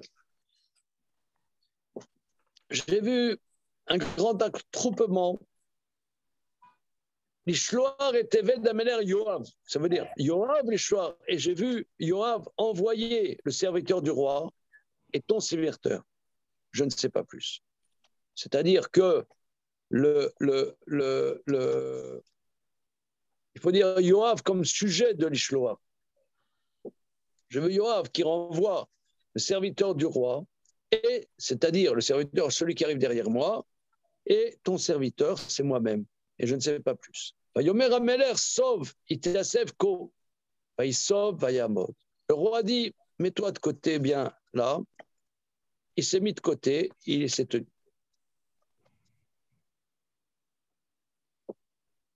Vine Akushi ba, Vayomer Akushi, Idbaser Adoni Ameler, Ki shefatera Hashem Hayom Miyad Kol Hakamim Alecha. Et voilà le Kushi qui arrive. Il dit, le Kushi, que mon Seigneur le roi est la bonne nouvelle, que l'Éternel a fait la justice aujourd'hui de la main de tous qui se lèvent contre toi. Vayomer Ameler el Akushi, Ashalom lanahar l'Avshalom. Vayomer Akushi, Yu kenar oive Adoni Ameler vechol asher kamu alecha lera. Le roi dit à Kushi, comment va le jeune homme Avshalom? Et le Kushi dit que soit comme le jeune homme, les ennemis de mon Seigneur le roi, que tous ceux qui se lèvent contre toi pour le mal. Ça veut dire qu'il est dans la catastrophe. Enfin, si, il lui dit que tous ceux qui se lèvent soient comme le jeune homme, c'est-à-dire qu'ils meurent. C'est un souhait qu'ils soient tous comme lui, c'est-à-dire. Il lui a dit qu'il était mort sans le dire. Voilà. Il n'a pas dit explicitement. Il a dit que tous ceux qui se lèvent contre le roi soient comme lui. Donc ça veut dire. Voilà. Et regardez ici, nous allons voir le verset fondamental. Beroguez, Rachem Tiskor. Vayal alalia tasha, vayef vekoamar berelechto, béni Avshalom, béni Avshalom. Mieten muti, anitartecha, Avshalom, béni. Le roi fut en fureur. Il monta sur la terrasse de la porte de la ville. Il a pleuré et ainsi il a dit en marchant sur les remparts, mon fils Avshalom, mon fils Avshalom, qui me donnera ma mort à ta place, Avshalom, mon fils. Alors regardez ici, il y a une anomalie colossale. C'est que si tu lis ce verset sans les commentaires des Rishonim, comme on va voir, tu dis, David,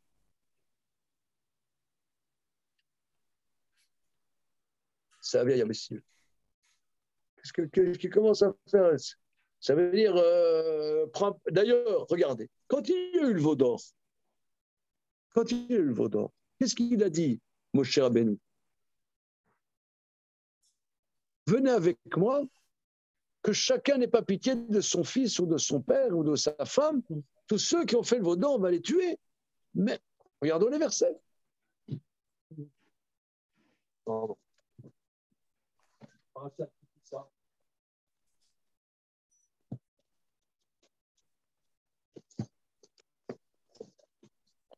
C'est un rachat. Il y en a. Lorsque il paraît que Rabbeinu Gershom Meor Hagola, Rabbeinu Gershom, c'est vers 1000 quelque chose, c'est un des plus grands maîtres de notre tradition. Il a un fils qui s'est converti au christianisme. Et il a fait Shiva. Il a fait 7 jours de deuil du vivant. Et ça, au fil des siècles et des années, c'est arrivé, que Dieu nous en préserve. Il y en a qui ont fait Shiva, il y en a que leur fils il a épousé une Goya, et ils ont fait Shiva. Vous avez tous entendu des histoires comme ça, n'est-ce pas? Il y a des moments, c'est une catastrophe. C'est une catastrophe, on fait Shiva. Alors, qu'est-ce que ça veut dire? Ce pleurnichard à la noix, qu'est-ce que c'est ça? Oui, après toi, Aaron n'a rien dit pour ses 2 fils. Comment? Après tout, Aaron n'a rien dit pour ses deux fils. Vaïdom. Bon, ok. Alors maintenant, en plus, une seconde. À mourir un peu.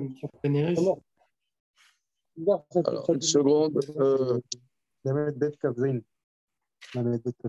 Comment? La meute bête. Sauf erreur de mon part. Voilà, très bien, Khazak. Ah ben voilà. Attends, là maintenant. Si ce n'est pas pour toi, c'est pour tes fils, pour tes enfants. Voilà. Yomer Nahem, quand il y a eu le veau d'or, il leur a dit, Moshe, Koamar Hashem Eloke Israël, Simu Ishrarbo Alirecho Ivru, Virgu Ish et Achiv Ish et Treu Vish et Krovo. Tuez chacun son frère, tuez chacun son ami, chacun son proche. Ah voilà, quand il faut, il faut. Ça veut dire que c'est ce que c'est cette plan Nishrat. Insupportable. M'énerve pas. Mais l'anomalie était depuis le début, alors. Comment? L'anomalie était depuis le début. Depuis le début. Il a dit, allez-y doucement avec le jeune homme. Qu'est-ce que ça veut dire? Alors regardez, là, je veux dire sincèrement, on voit ça, c'est impossible de comprendre. Et Baruch Hashem, je vais vous dire la solution. C'est le Gaon de Vina sur le Shulchan Aruch. Je vais vous rapporter ça. Oh. Regarde, c'est sûr. Regardez. Ouais, mais... M'énerve pas.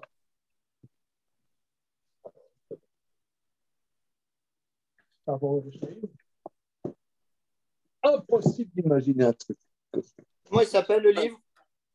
Le Shulchan Aruch, il s'appelle. Shulchan Aruch avec le Gaon de Vilna. C'est un truc juif. Tu le trouveras dans un relais H, Charles. Comme non, Salomon, peut-être. Non, mais tu ne savais pas qu'il y avait le Gaon de Vilna dans le Shulchan Aruch? Attends, le Gaon de Vilna, il arrive tout de suite. Non, mais attends, tu as le Gaon de Vilna dans le Shulchan Aruch? Mais oui. Mais dans le Shulchan Aruch, mon ami, le Shulchan Aruch, tu as le Biuragra. Ah oui, le Biuragra. D'accord, oui, d'accord. Okay. Alors, bien.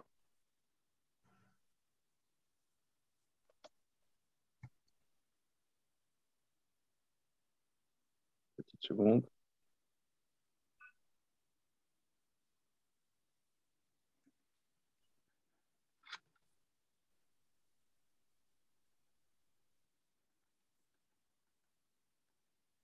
Bien.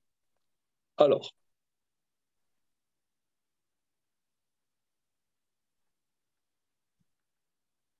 Alors, vous êtes bien assis là. Au Siman Shin même. Notez là, attention, ça sera l'examen. Notez la référence.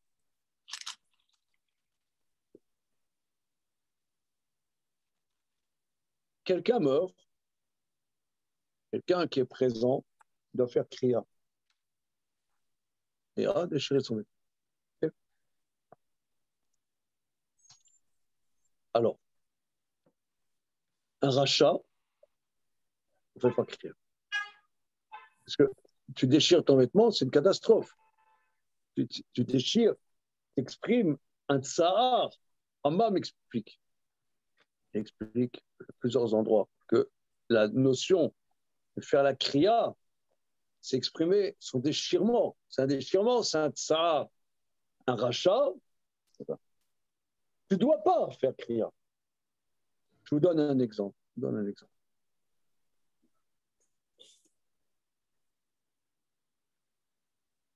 Plusieurs fois, on a été confronté à des gens,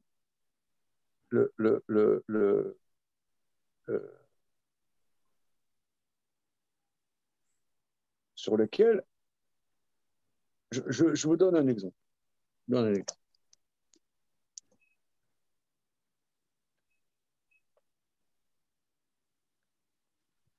Rav Klapisch.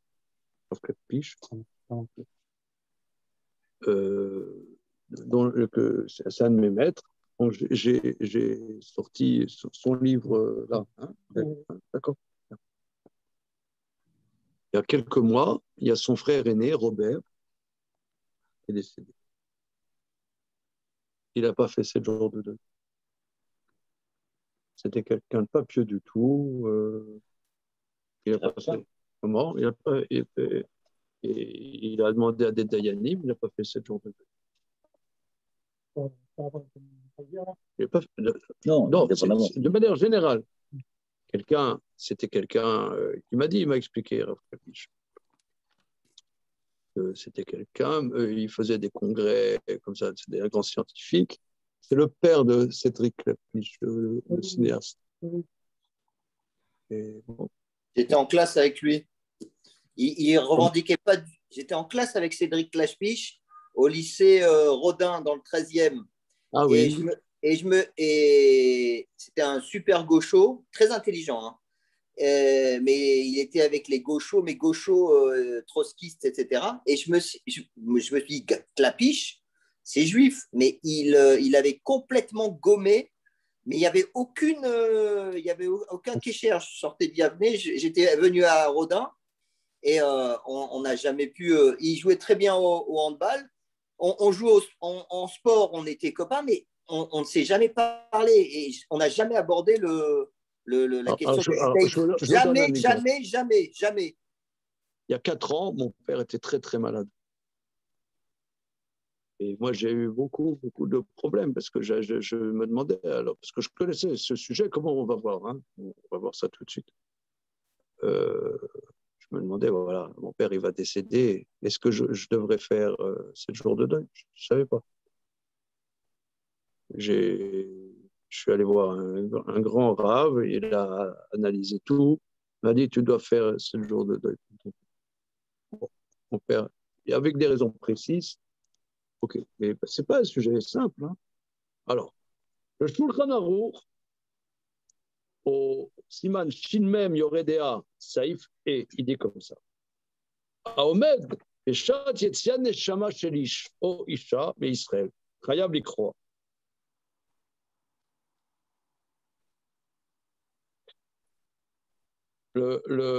Celui qui est présent au moment où l'âme sort d'un homme ou d'une femme juive, il a l'obligation de déchirer son vêtement. Oui, même s'il n'est pas proche. Voilà. Afilou imnifami masa vera letiavon, même si cette personne, de temps en temps, a fait des fautes par intérêt, mais pas par méchanceté, mais par intérêt. Oh, chez manière la sonne mitzvah, bishvil Torah, ou bien il ne fait pas une mitzvah positive parce que c'est compliqué pour lui. Il n'est pas rachat, il n'est pas rebelle, d'accord? Le Gaon de Vilna, le Biuragra,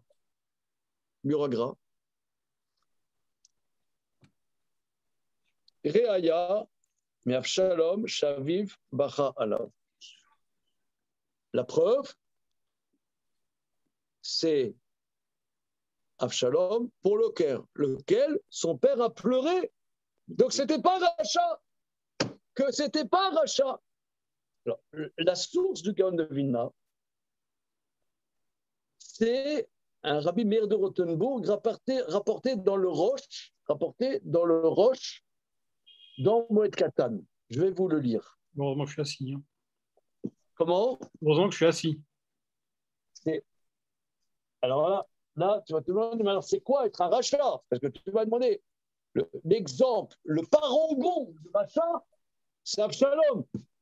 Le Gaon, il dit, Absalom, il a fait quelques avérotes, mais c'est pas pour ça que c'est un rachat. Non, c'est parce que David, il pleure sur lui, donc c'est pas un rachat. Donc c'est pas un rachat. Donc ça veut dire, regardez, ça veut dire que David a été possède, que c'est pas ce qu'on appelle rachat. Alors, autant il est nogué à Badavar, David. D'accord, elle a peut-être demandé au Sanhedrin. Alors, comment il s'appelle? Le Rabbi Meir de Rothenburg, la source de ça, c'est Rabbi Meir de Rothenburg. Une petite seconde.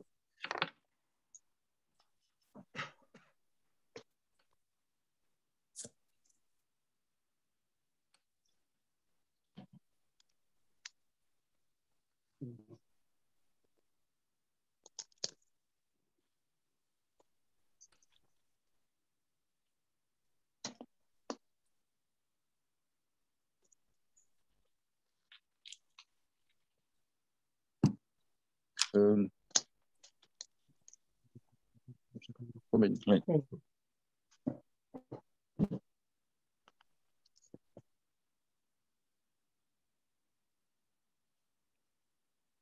Ça s'appelle comment le livre?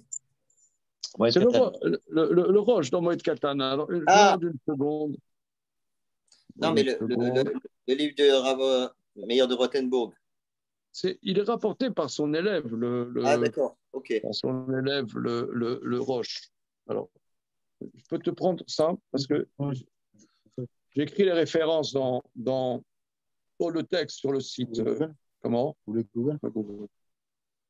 Je suis aux étudiants, petite seconde.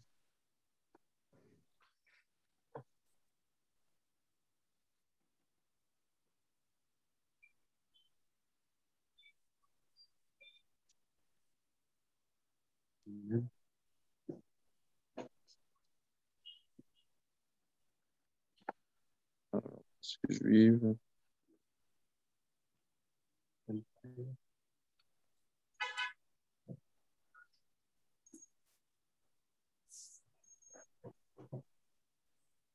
Voilà, ça s'appelle une lecture d'un passage du Nord. Bon, je cherche le référencement.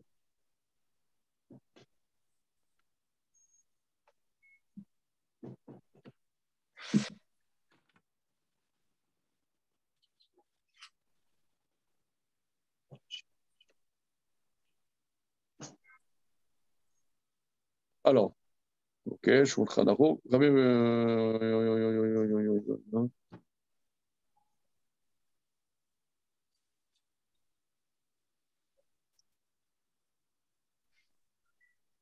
Katan 59, c'est Nuntet qui suit. Nuntet, voilà.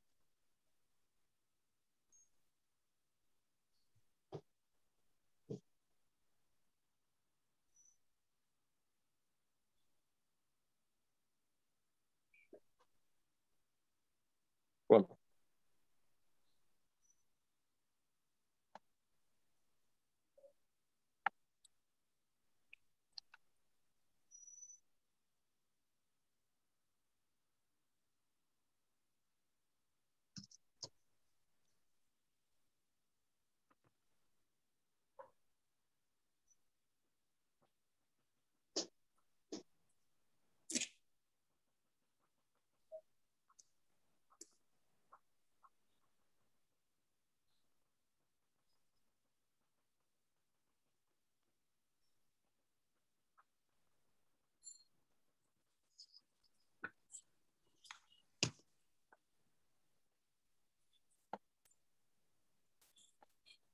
Aval, Imadam aussi.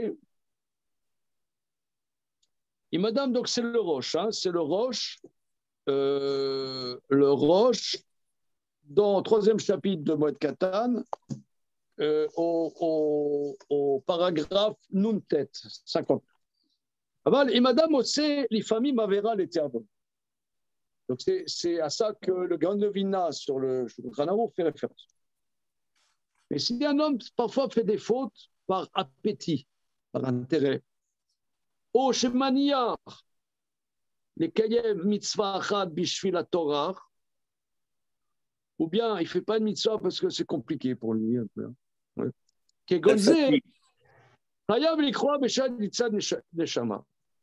Il a l'obligation de. C'est une catastrophe, sa mort, c'est une catastrophe. Qui va chez nos coffres, puisque ce n'est pas un renégat. Vélo, c'est l'achis. Il ne fait pas pour provoquer Dieu. Voilà.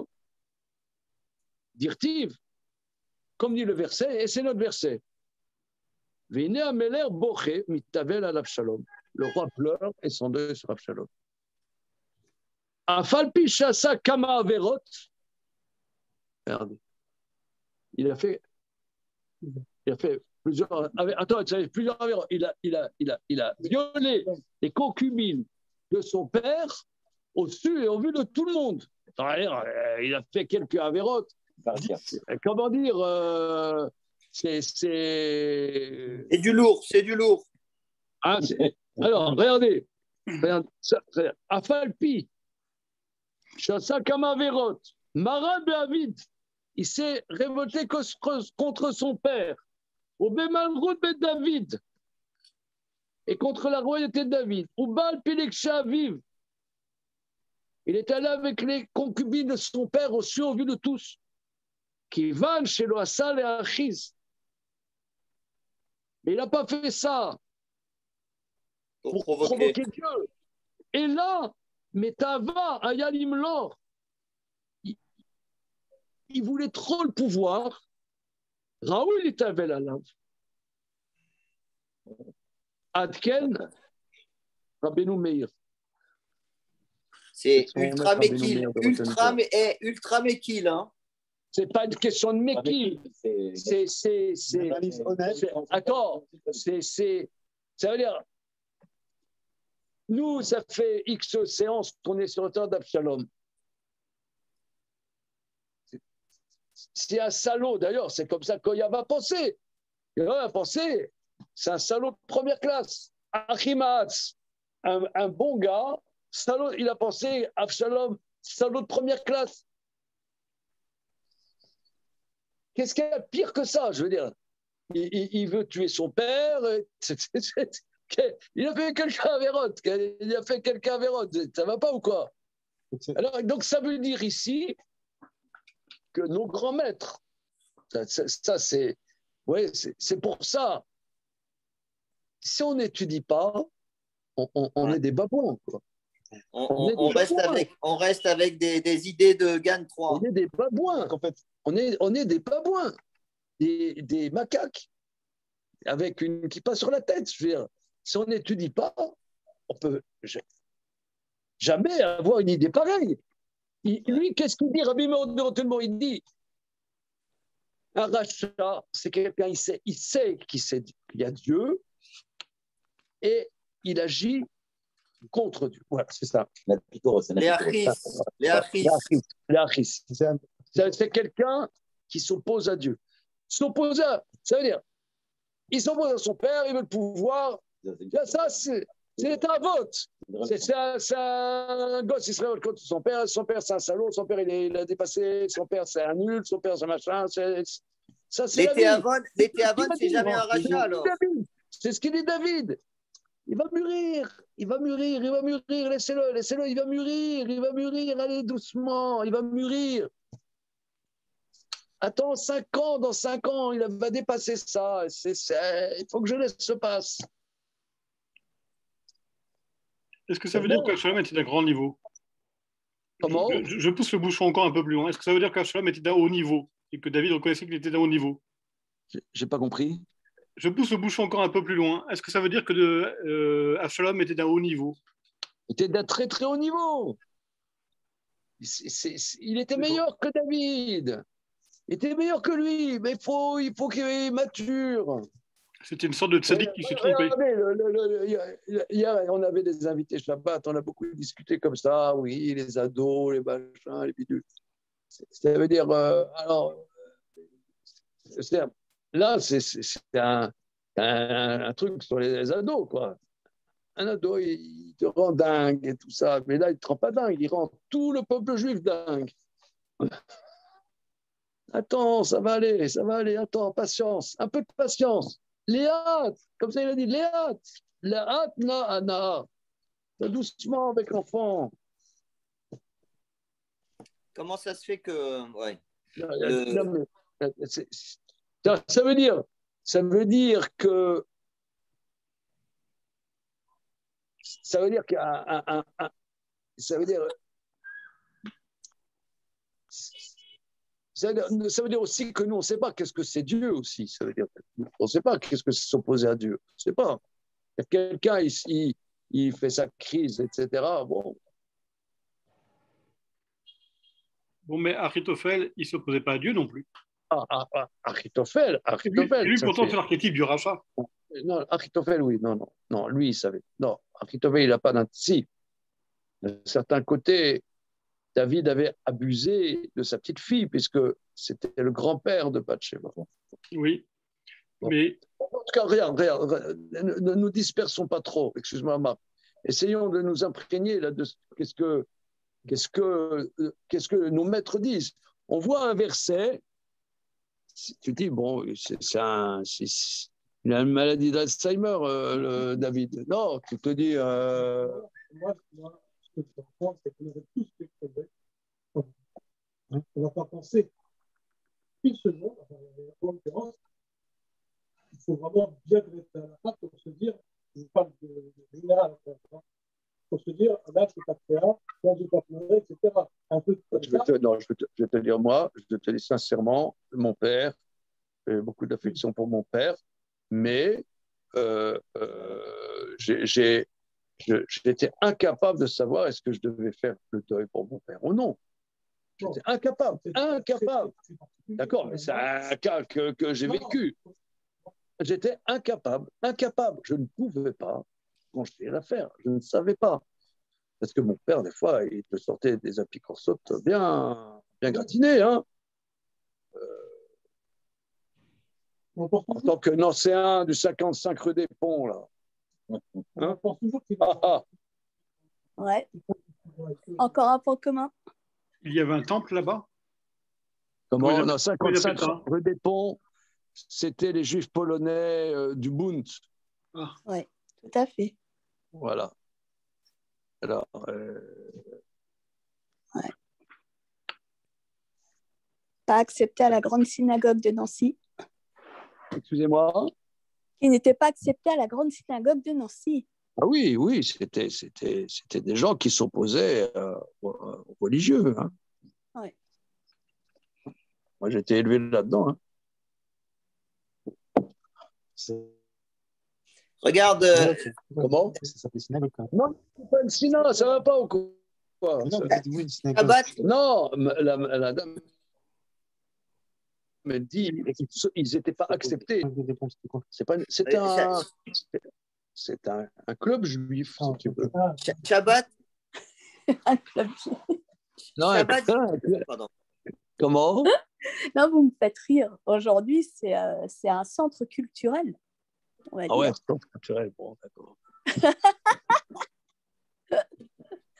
Ouais. Non, mais le Bund, oui, c'est tout à fait ça. C'était les Polonais du Bund. Ouais. Oui, c'est les Polonais socialisants, francs-maçons, anti-religieux. Ouais.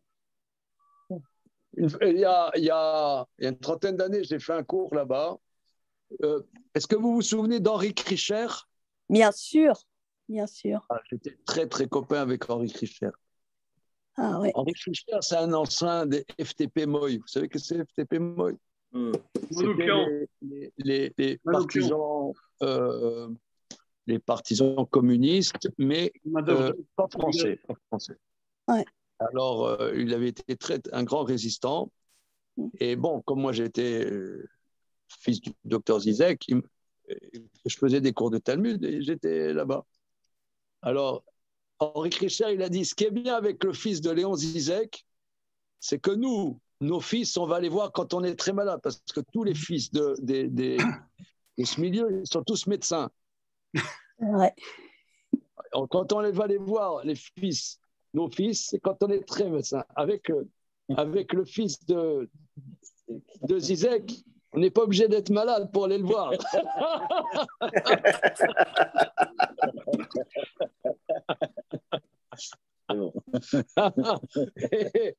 Alors, non, mais tout ça pour dire, regardez, ici, moi je voulais qu'on arrive à ce verset-là, parce que tu vois ce verset, regardez ici, on voit comment les grands maîtres, comme Rabbi Meir de Rothenburg, le Gaon de Vilna, le Shulchan Aruch, ils lisent les versets. Les versets, ce n'est pas du récit, c'est de la halakha. Ouais, c'est de la halakha. C'est qu'il tranche de la halakha qu'il doit pleurer. Parce que c'est les théavones, c'est pas un rachal et achis. Voilà. Maintenant, Maintenant, ça va loin. Qui est Racha à ce tarif-là? Il est prêt à tuer son père. Le Rabbi Meir de Rothenburg, il dit il faut que jeunesse se passe. Regarde, il y a Shabbat, j'ai lu un Maharal dans Gouraye sur Vaïkar Korach. Korach, il s'est séparé de Moshe sur la Keuna. Et comme il s'est séparé de Moshe sur la Keuna, il a remis en cause toute la structure du clan Israël. Et en remettant toute la structure du clan Israël en cause, donc il remettait, on va dire, même jusqu'à l'existence d'Hachem. Et donc, Vaïtpalig, comme il dit Ankelus. Et donc, c'est ça qui faisait que Korach, il était obligatoirement considéré comme un rachat. Alors, si on dit que là, Avshalom, il remettait en cause la malchoute de son père, donc il y aurait une différence entre remettre en cause la Keuna et remettre en cause la malchoute. Il ne remet pas en cause tout le clan Israël. C'est un peu difficile quand même à expliquer d'après ce Maharal. C'est vrai. Mais bon, et le Maharal de Rothenburg, il dit un fils qui se révolte contre son père, je veux dire, il y en a. Son père, c'était un monument, David. Il fallait le déboulonner. Il fallait le déboulonner. Il pouvait pas vivre sans qu'il déboulonne son père. Mais ça n'a rien à voir avec Dieu. Ça, c'est un problème. Oui, mais il remet en cause la malchoute. Ok, un effet secondaire. Ok, regardez, on va méditer là-dessus. Ok. Et suite au prochain numéro. Azak ou Baruch, merci beaucoup. Merci beaucoup, à demain. Alors, regardez le roche dans le texte, hein, et je vous envoie le lien avec le texte. Hein, parce qu'il y a avec plaisir. Avec plaisir. Hein. Ok, allez. Laïla Tov. Merci beaucoup. Demain, Laïla Tov. Laïla Tov.